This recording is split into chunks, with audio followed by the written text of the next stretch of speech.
Election 2024 के आखिरी 30 दिन का काउंटडाउन शुरू हो गया। इसमें हिस्सा लेने वाले उम्मीदवारों, उनकी सियासी वाबस्तगी और इंतखाबी निशान का हतमी फैसला होने में अब सिर्फ 3 दिन बाकी हैं। लेकिन ताहाल बैलेट पेपर्स पर बल्ले की मौजूदगी की कानूनी और अदालती पेचीदगियों के हिसार में है, जबकि PTI की बतौर एक सियासी जमात के सर्टिफिकेट का मामला भी इलेक्शन कमीशन में फंसा हुआ है।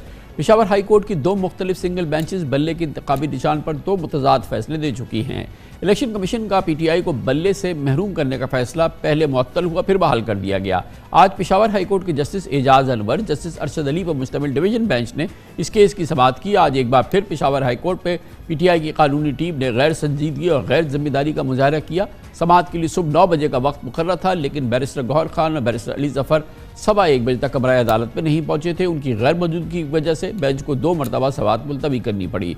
जस्टिस एजाज अनवर ने PTI के वकील काजी अनवर से मालूम किया कि क्या आपके वकला की इस केस में दिलचस्पी नहीं है।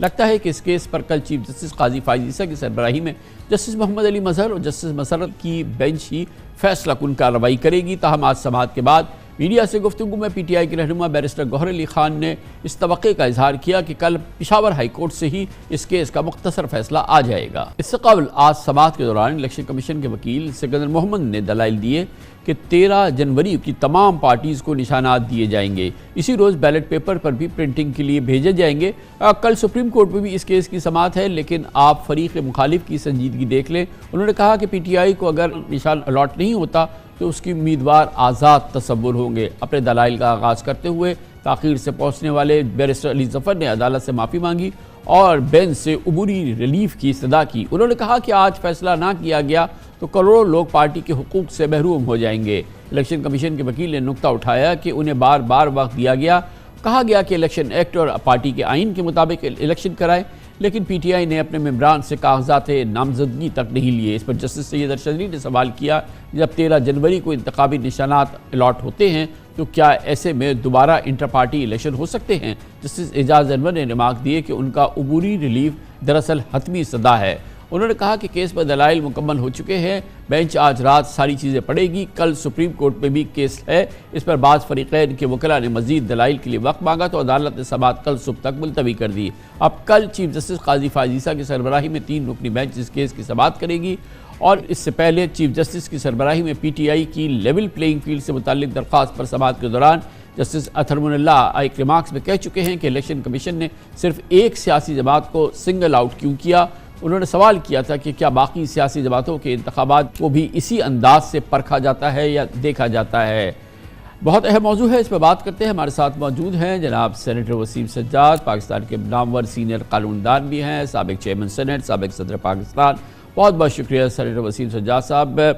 ये फरमाइएगा, इलेक्शंस का काउंटडाउन आखिरी महीने का शुरू हो गया है। बहुत क्रिटिकल एक मामला है जो कि इस वक्त पेशावर हाई कोर्ट पे है, कल सुप्रीम कोर्ट पे भी पहुंच सकता है। वो PTI के इलेक्शन सिंबल के हवाले से है और उनकी अपनी पार्टी का सर्टिफिकेट भी इलेक्शन कमीशन ने नहीं दिया है। इलेक्शन कमीशन के अगर हम फैसले देखें तो उसमें PTI को एक बड़ा एक झटका लग चुका है। उनका सिंबल भी उन्होंने वापस ले लिया है और अभी तक उनको इलेक्शंस को भी, जो उनका इंट्रा पार्टी इलेक्शन हुए थे, उसको भी उन्होंने जो है वो अप्रूव नहीं किया है। जी, ये जो सिंबल होता है, ये तो अगर किसी पार्टी का ले लिया जाए तो इसका मतलब ये होता है कि पार्टी के लिए डेथ सेंटेंस है। क्योंकि अगर सिंबल नहीं होगा तो उनके जो वोटर्स हैं, हमारे अक्सर वोटर्स जो हैं वो इलिटरेट भी होते हैं, देहातों में भी होते हैं, उनके लिए नाम पढ़ना मुश्किल होता है। लिहाजा अगर सिंबल ना हो तो बहुत सारी मुश्किलात आती हैं। दूसरा ये है कि जब किसी पार्टी को सिंबल मिल जाता है तो उसके बाद जो रिज़र्व सीट्स होती हैं उस पे भी उनको उस तनासिब से सीटें दी जाती हैं, औरतों की सीटें, माइनॉरिटीज़ की सीटें। तो लिहाजा सिंबल के बगैर किसी पार्टी का आगे चलना एक नामुमकिन सी बात है और बहुत बड़ा एक सेटबैक है। तो इस सूरत हाल में जो इलेक्शन कमीशन ने फैसला किया है, मेरी दानिश में तो वो शायद दुरुस्त नहीं है। और एक पार्टी को इतनी बड़ी सज़ा देनी एक टेक्निकलिटी पे, जबकि बाकी तमाम जमातों ने तकरीबन इसी तरह इलेक्शन कराए हैं। कानून तो ये कहता है कि आपने कुछ सर्टिफिकेट दाखिल करने हैं कि हमने इलेक्शन करवा दिए हैं, आइन के मुताबिक करवा दिए हैं, और वो सर्टिफिकेट जो है वो पार्टी हेड की तरफ से जमा हो जाता है। और अगर इस तफसील में जाना है तो मेरे ख्याल में फिर सिविल कोर्ट में जाना पड़ेगा। इलेक्शन कमीशन के पास ये इख्तियार नहीं होता। तो अब ये मामला बहरहाल ये अल्टीमेट तो नहीं था, यानी कि इलेक्शन कमीशन की जो डिक्लेरेशन है, जाहिर है कि उस डिक्लेरेशन के बाद पीटीआई के लिए तो मैदान में कुछ बचा नहीं है। अगर वो एक उनके इलेक्शन को ना तस्लीम किया गया, फिर उनसे सिंबल भी ले लिया गया, लेकिन बहरहाल अभी ये मामला एक जानिब पेशावर हाई कोर्ट से हमारे ख्याल में कल एक फ़ैसला आ जाएगा, शॉर्ट ऑर्डर आ जाएगा, और फिर उसके बाद ये मामला सुप्रीम कोर्ट पे भी लगा हुआ है। चीफ जस्टिस ने खुद एक 3 रुकनी बेंच बनाई हुई है। तो आपका क्या ख्याल है कि इस सिलसिले में एक कंक्लूसिव हम फैसला अदालतों से देखेंगे? इलेक्शन कमीशन का बहरहाल फैसला कंक्लूसिव और फाइनल नहीं है। जी, ये जो सुप्रीम कोर्ट में कल केस है, उसमें सुप्रीम कोर्ट के सामने 2 रास्ते होंगे। या तो ये फैसला कर दें, या वो कहें कि जी हम इस अबूरी ऑर्डर के ख़िलाफ़ फ़ैसला नहीं करते, केस नहीं सुनते, पेशावर हाई कोर्ट का फ़ैसला आ जाए तो फिर सुनेंगे। तो कल कहा जा रहा है कि जी पेशावर हाई कोर्ट का फ़ैसला आ जाएगा, तो हो सकता है सुप्रीम कोर्ट एक दिन के लिए इल्तवा कर दे मुकदमे की और पेशावर हाई कोर्ट के फ़ैसले का इंतज़ार करे, क्योंकि आम तौर पे सुप्रीम कोर्ट अबूरी ऑर्डर के ख़िलाफ़ अपीलें नहीं सुनता या डिस्करेज करता है।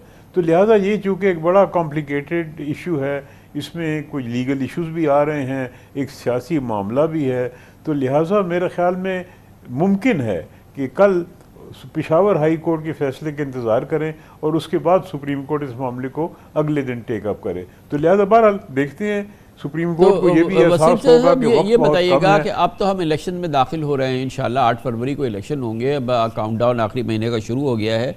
जो क्रेडिबिलिटी फैक्टर है इस इलेक्शन के हवाले से, वो कितना इम्पोर्टेंट होगा पाकिस्तान के मौजूदा सियासी मंजरनामे के हवाले से, माशी सूरत हाल के हवाले से, मुस्तकबिल के हवाले से?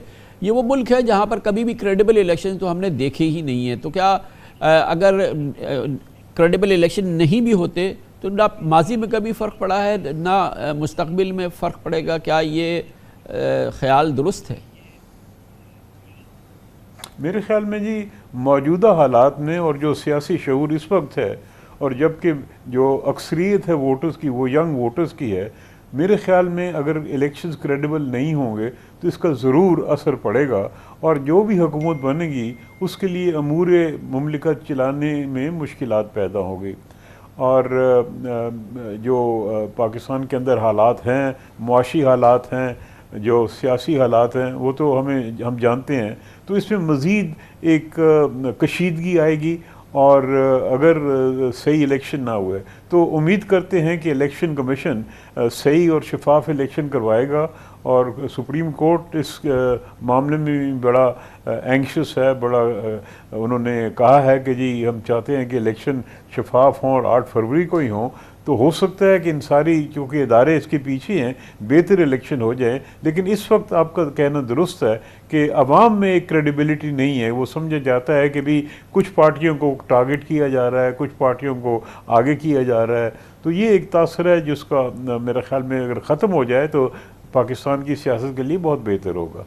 क्या सियासतदान खुद भी इसको ख़त्म करने में कुछ कर सकते हैं कि जो जमातें मिसाल के तौर पे नवाज़ शरीफ साहब ने तमाम मद्दोजज़र देखे हैं सियासत के, और वो तमाम इन चीज़ों से वाकिफ़ हैं, जो इस वक्त कैफियत है इसके ख़ुद वो शिकार रहे हैं, आपके ख्याल में आप उनसे एक्सपेक्ट करेंगे कि वो कोई किरदार अदा करें, या कम अज़ कम इसमें इस अमल के हवाले से वो अपनी पोजीशन को वाज़ेह करें? देखिए जी, कर तो सकते हैं, यानी मियाँ नवाज़ शरीफ साहब एक बड़ी पार्टी के सरबराह हैं, तजर्बा भी रखते हैं, 3 दफ़ा वज़ीर-ए-आज़म रह चुके हैं, और उनको पता है कि अगर इलेक्शन सही ना हुए तो मुश्किलात बहुत आएंगी अगली हुकूमत के लिए। लेकिन मैं मुझे नज़र नहीं आ रहा कि इनके दरमियान कोई आपस में कोई ऐसी मेल होगा या दरमियान में कोई ऐसी बातचीत होगी जिसके ज़रिए हालात बेहतर हो जाए, क्योंकि दोनों में दूरी बहुत ज़्यादा हो गई है, और हम देख रहे हैं जो बयानात आ रहे हैं। लेकिन वसीम साहब, दूरी का क्या ये मतलब है कि उसको इलेक्शन लड़ने का हक़ ना मिले और मुझे जो है पूरी बैकिंग मिले और मैं उस पर आ जाऊँ? इसमें मुज़ाकरात की तो गुंजाइश नहीं है। मुज़ाकरात के बग़ैर भी नवाज़ शरीफ साहब अपनी एक उसूली पोजीशन वाज़े कर सकते हैं। जी, कर सकती हैं, लेकिन जिस समय मैंने कहा ना जी कि मुझे नहीं लगता कि करेंगे, क्योंकि जिस किस्म के बयानात आ रहे हैं वो बड़े तल्ख़ बयानात हैं, और यूँ लगता है कि जैसे एक पार्टी दूसरी को ख़त्म करने की कोशिश कर रही है। तो ये माहौल, जो सियासी माहौल बना हुआ है, तो इसमें मुझे नज़र नहीं आता कि मुफाहमत की तरफ को बढ़ेगा या कोई कोशिश करेगा कि सियासी हालात बेहतर हों। दूसरी पार्टियां जो हैं वो इतनी तल्ख बातें नहीं कर रही, लेकिन PML की जानिब से काफ़ी तल्ख रवैया इख्तियार किया जा रहा है। बहुत शुक्रिया जनाब वसीम सज्जाद हमारे साथ मौजूद थे।